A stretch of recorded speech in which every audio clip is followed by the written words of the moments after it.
Blazers game 3. Of course, the big question was, could Victor Wembanyama go in concussion protocol? You see, he's not in uniform, did not play. Blazers down a point in the second. Drew Holiday, he did play, and he played in a big way. Blazers take the lead. Then Denny Avdia drives and kicks to Scoot Henderson.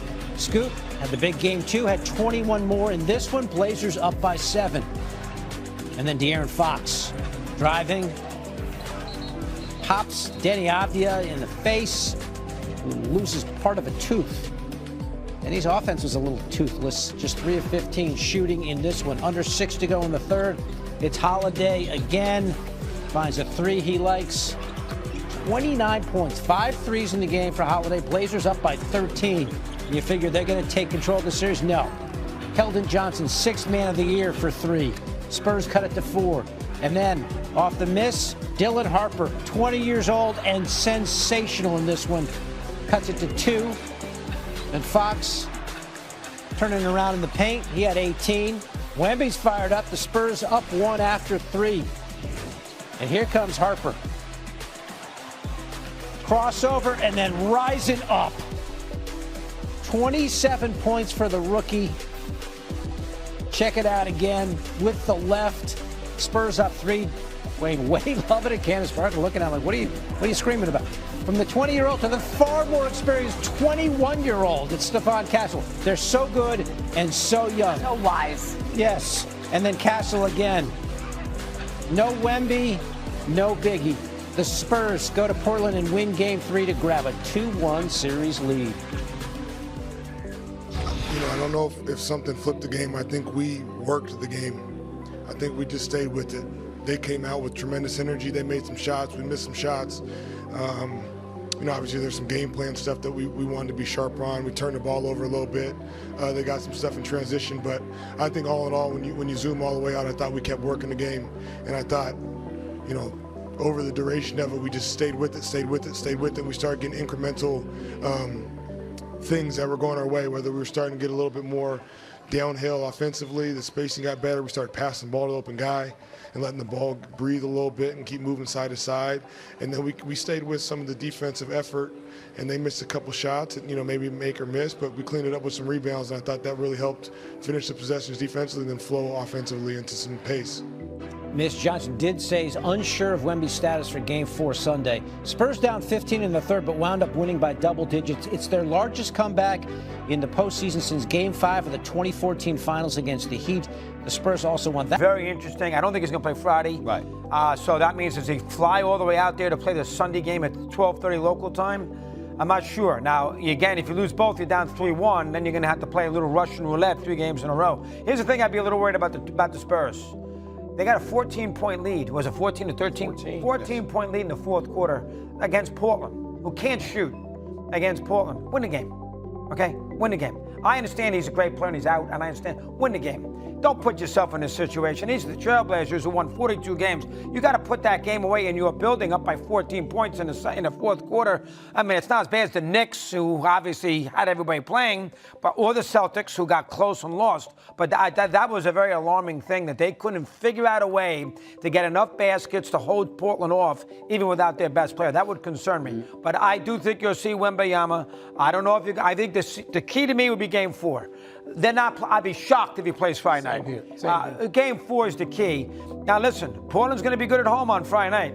They're probably going to lose that game. Portland's going to be good at home. So that means if he don't play Sunday, you're 2-1 down. You might be playing for your life on Sunday afternoon, because even with Wembanyama coming back down 3-1, you're going to win 3 in a row, one of those on the road. That's not that easy. The average number of days missed is 9 with a concussion. That's the good job. Average number of days missed. Now, I'm looking at it too. I'm thinking, okay, there's no way Friday night. If you're the Spurs, you're saying to him no, even if he wants. By the way, you know about flying in pain because you just did it. We don't know if he can fly. We don't know if he even will be cleared to fly. This is not like this series in San Antonio, Dallas, and you put him in a car and drive him. This is not that. So you look at the average number of days.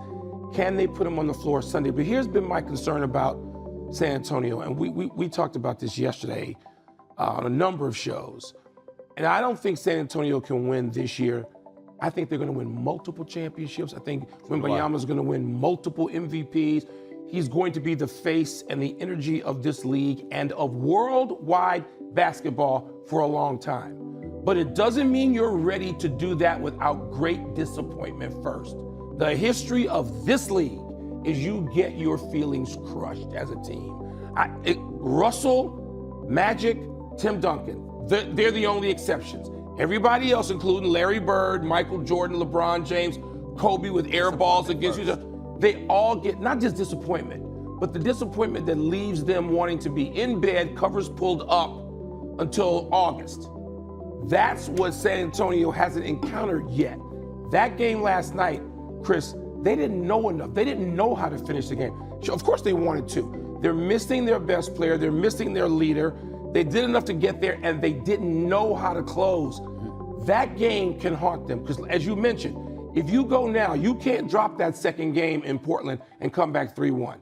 We've seen most teams can't come back from that. So I think they're in a little more trouble depending on Wembanyama and whether he can get back, what they're willing to risk, Stephen A. It's a big risk to put him out there in concussion protocol. He was knocked out. When he was on the floor, that was clear he looked like he'd been hit by Mike Tyson in 1989. Shayden, we're going back. I just did that to annoy you. Go back. Unless of course you're talking about Bruce Seldon, who got knocked out and never got hit. I mean, Tyson woofed by him. We were at too many of those and stayed down and then got up and hugged him at the count. You think he's coming back Sunday? No, Sunday, yes. I don't think that I agree with both of you. I don't think Wemby will be back Friday.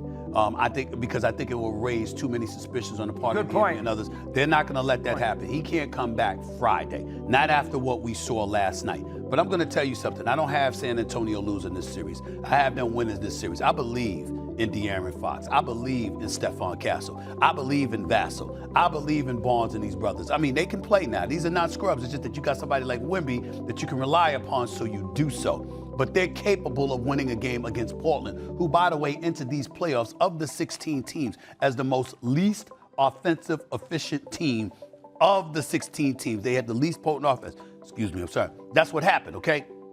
Here's what I want to say about Portland, though. I love what I'm seeing. I'm going to be the first to say this. I love me some Scooter Henderson. He had 31 points last night. Shot about 65% from the field. I think hit like 5 or 9 3-pointers. Hit a couple in the first quarter. Hit one with about 2:43 left to pull them within one and really stymie their momentum. Remember, they neutralized San Antonio's offense late in the game. I forgot what it was that they held them to, but they was really struggling. And their top three scorers in San Antonio and Castle, Vassell, and Fox combined to shoot 36.5% shooting. Watching this game like Vassell. I don't know I said Vassell. Vassell. Because it rhymes. Why? That's right. You're right. Yeah, absolutely. That's why I said it like that. I said it because it rhymes, but that's me. Bottom line is this. They only shot 36.5%. We get that. This kid, Scooter Henderson, they own him. You got to do what you got to do. Now watch this kid in these first two games.